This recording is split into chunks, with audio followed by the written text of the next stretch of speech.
রক্তে অসংখ্য হাজার হাজার ছাত্র জনতা শহীদ হয়েছে। তাদের শ্রদ্ধা জানিয়ে আমি বক্তব্য শুরু করছি। সংগ্রামী বন্ধুরা আমার, যারা পালিয়েছে গত 5ই আগস্ট রাষ্ট্রের সাংবিধানিক সকল প্রতিষ্ঠানগুলোকে ধ্বংস করে ফেলেছে।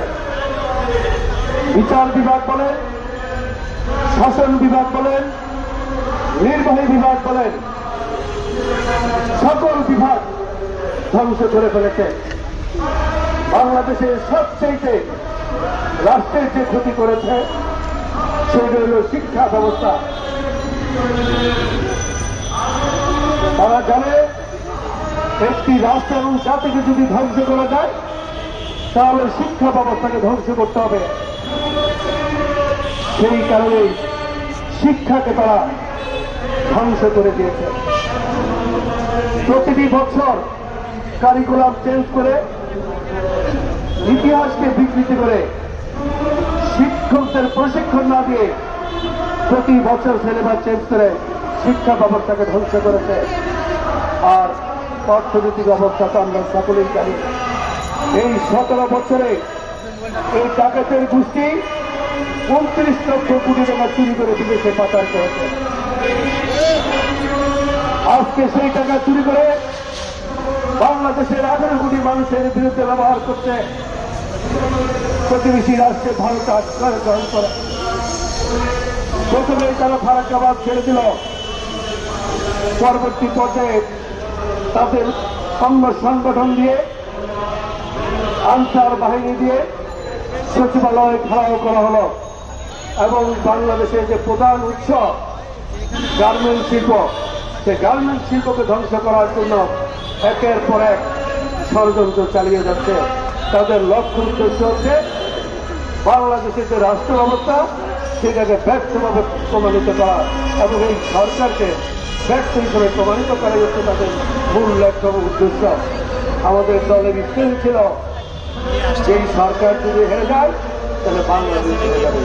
সুতরাং এই সরকারকে কোনো অবস্থাতেই ব্যর্থ হতে দেওয়া যাবে না।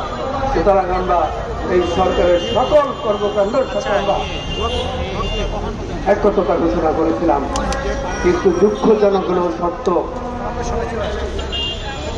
যেই নির্বাচনের জন্য, যেই ভোটের অধিকার প্রতিষ্ঠার জন্য বাংলাদেশে মুক্তিযুদ্ধ সংগঠিত হয়েছিল, যেই ভোটের অধিকার প্রতিষ্ঠার জন্য দীর্ঘ 17 বছর আন্দোলন সংগ্রাম করে হাজার হাজার রাজনৈতিক নেতা কর্মী শহীদ হয়েছে, নিহত হয়েছে, খুন হয়েছে, বিভিন্ন চম্পা লাগিয়ে রাজনৈতিক নেতা কর্মীদেরকে জঙ্গি দিয়ে বিভিন্নভাবে হত্যা করেছে এই বিগত পলায়নচ্যুত সরকার ক্ষমতাকে দীর্ঘায়িত করার জন্য।